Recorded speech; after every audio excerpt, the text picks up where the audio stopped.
Hello YouTube, back once again with my film reviews. Sorry it's been a while since I put anything on my channel. It's just I was vacationing in Europe for the past 10 days, so got back. There's a few movies I saw that I want to review now, and so let's start with probably the biggest blockbuster of them, the second Marvel movie of the year, Ant-Man.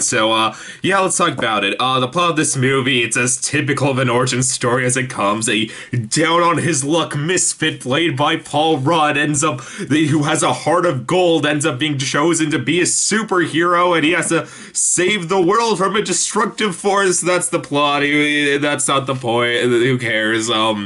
Let's talk about the movie, though. Let's start with the good. This is the best thing about the movie. Everyone in this film is taking the piss. Everyone. The actors, the writers, the director, everyone pretty much fully acknowledged in this movie there is nothing left to do with a superhero origin story we haven't seen yet at this point in the Marvel canon universe. So let's just have fun and let's just be self-aware and stupid at good point in this movie. Because the cast is incredible. Don't get me wrong, the cast is incredibly likable. Paul Rudd as the Ant-Man and Evangeline Lilly. I hope I'm saying that right. Her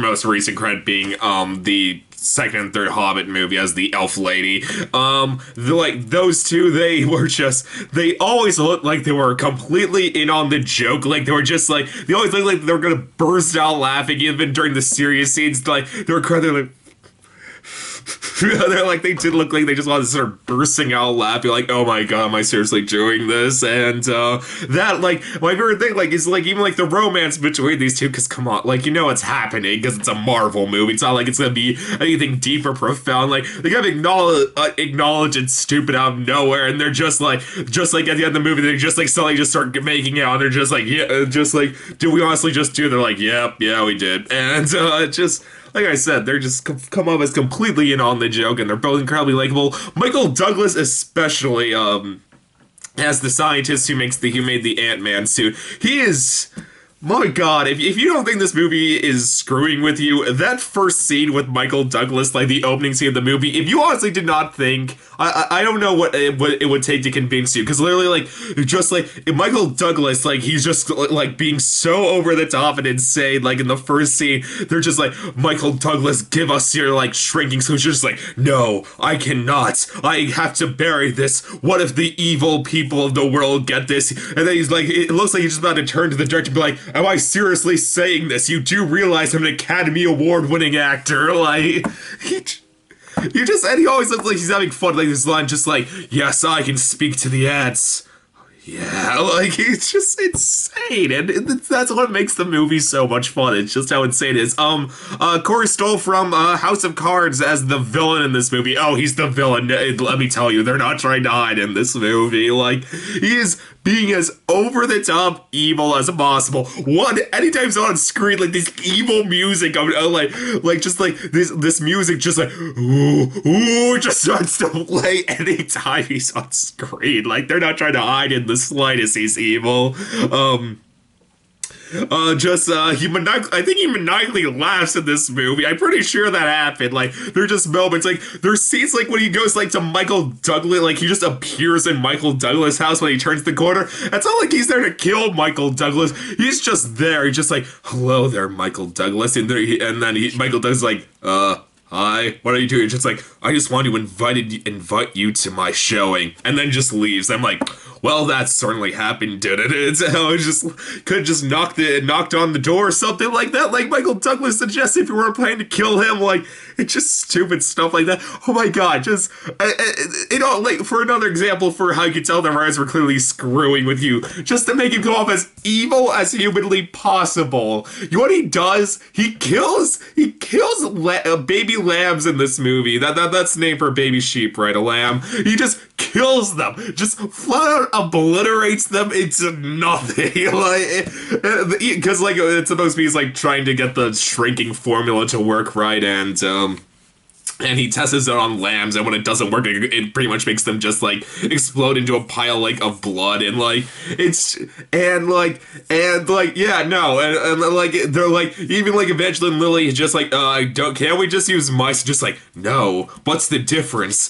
Don't you want to see this adorable little baby lamb die? And just, it's stuff like that. Even when he gets it to work, like he shrinks the lamb, he's just in this case, you're like, oh, look, it's a cute little baby lamb. He starts tapping on the glass to make the lamb like bah, you know, like it's misery. It is so over the top, insane, and enjoyably evil. It is just great. So that's the major plus of the movie. Everyone is taking the piss with this movie. Everyone. They were clearly screwing with you. Everyone in this movie just said, I am just going to have fun today when I get to set. And that's what makes this movie so really enjoyable for me. But there's some other positives. One, the action and special effects were actually really good in this movie. Especially the special effects of him shrinking and like how he sees the, like, how the world is when he's tiny, when he's and size, to be more specific. They took full advantage of like his shrinking, growing like during the action sequence. It's not like you just only small. You just see the like henchmen just being like, essentially just being like knocked out, just like being like knocked out. You're just like, well, I guess they just want to save money. Like, no, they have advantage. Like Paul Rudd keeps like shrinking and growing in the movie. It's a good special effect, and that and they had a lot of fun with like when the action, how the action would work anytime he's small. Like when it would be like this epic orchestra music, it would be like fighting the villain, and like you would just see him like just throwing stuff all around. Then you just see it from a normal person's perspective, and they're just basically just throwing a toy train. It's funny. It is a funny sight gag when that happens. It did make me laugh a lot. Action and special effects were actually really good in this movie. I have always been waiting for this. I think this is the first solo Marvel Canon Universe movie that finally acknowledges, why don't you just use the Avengers if this is could like destroy the world, like if we do not succeed. And like they finally acknowledge that, because that was my only, okay, in Thor 2 I kind of gave it, but I was like, okay, this guy like hit more of his issue more than anyone else. But like Iron Man 3 and especially Captain America 2, when like literally in Captain America 2 they're fighting for the fate of the free world in that film. Like this one, like this was the first one though, like that like fully acknowledges like, yeah, the Avengers exist. Like they're just allowed when Michael Douglas just explains everything to Paul Rudd, and Paul Rudd just like, yeah, okay, why don't you just call the Avengers? And so I'm glad they acknowledged that there is actually not a cameo, but actually a pretty extended not extended, but he's in one scene, but it's a good scene from one of the Avengers. That's actually really cool. When that happened, I was really excited to see that, and just know there is 2 post-credit scenes in this movie. There's the first one where you see Michael Douglas and Evangeline Lilly with each other, hinting about how she is the Wasp, is that what it's called? But then it stays to the end of the credits though, and then there's another appearance by one of the more popular Avengers that hints at their next movie. So it's a pretty cool new scene. So I'd say stay to the end of the credits. Yeah, I'm glad they finally acknowledged the Avengers in this movie. I've been waiting for that for a while now. That there's puns in this movie, and puns are just the greatest form of comedy. When did you know the writers are trying to screw with you?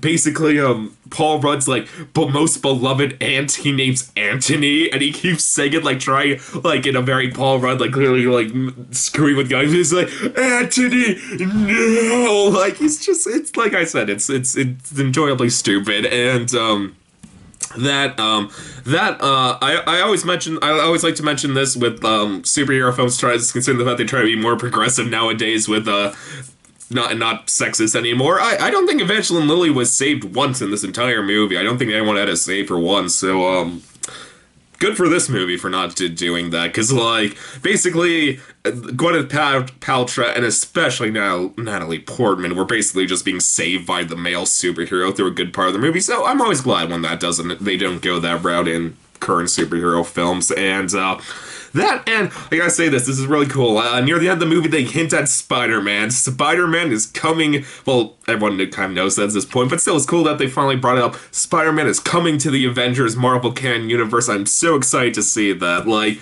they hint at him in the movie, and that was awesome. So, like I said, major pluses of the movie: action, special effects, really good. It could be pretty funny, and like I said, everyone's screwing with you. What was the bad of this movie? One, the plot took a bit too long to get started. Like, it takes a bit too long for him to be like on board to help save the day. Like, I'm like, come on, it's just, we know what's happening. Like, let's not delay this at all. Like, it feels like there's just a bit too much buildup of annoyingness in this movie. That, and like I said, even though this film kind of just takes the piss with the fact that like it's as typical as like an superhero origin story as it comes, like it still is just as typical of an superhero origin story as it comes. So if you're expecting something like really like above the cut of like average, like something like Captain America 2, which was like really like intriguing, that movie, or Guardians of the Galaxy, that was the, if you say, because Captain America 2 was not the origin story, Guardians of the Galaxy, like it like actually did kind of do like some different things like that were a lot of fun. So it's not like that in this movie. It's, like I said, just a pretty typical one. That and Paul Rudd, he has a family in this movie. That's supposed to be like his emotional like drive, and they're really annoying. I just wanted them to go away in this movie. I was just like, oh god, like one, like he has like this daughter who's like one of the demon children from the Whispers, and my only thought was like, God, kid, you kind of work when like you're trying to be creepy, but like when you're trying to be like cute, you're really annoying. Like so. All his family stuff. Oh god, like his like ex-wife, who's like the mother of his kid, is like the woman, Bryce Dallas Howard's sister from Jurassic World. She's pretty much just as annoying as she was in that movie as she is in this movie. Well, not as annoying, because there's no part when she just starts bursting into tears out of nowhere. But still, his family's pretty annoying, and that and some of the jokes just fall flat. Like just some of the jokes, like you can tell they're clearly trying to make you laugh. It's not working, but those are really my only complaints of this movie. So for final rating, I am giving Ant-Man, and just know I thought this movie was gonna suck. I'm giving Ant-Man a very solid 3.5 out of 5. I actually really liked Ant-Man because okay, I'm gonna say this right now. I think Iron Man's overrated. Why? Because it's the most typical superhero origin stories it gets. I'd never understood why people thought this was such a mind-blowing, fantastic action flick. I never thought like a Marvel movie was better than like a 3 out of 5 until the first Avengers movie. That was the first one. I was like, wow, this is actually really great, the Avengers. But because before that they were all just pretty typical like, superhero affairs, but this one, like I said, I think works cut above all of those for the grounds that this was the one that basically acknowledges the fact that and doesn't try to take itself seriously for the fact it is just the most typical superhero origin story. So yeah, all I can say is if you're a Marvel fan, you'll like this. You'll probably really like this movie. It's a lot of fun. I had a good time with it. YouTube, as always, please subscribe, and I will see you next time. Okay, bye.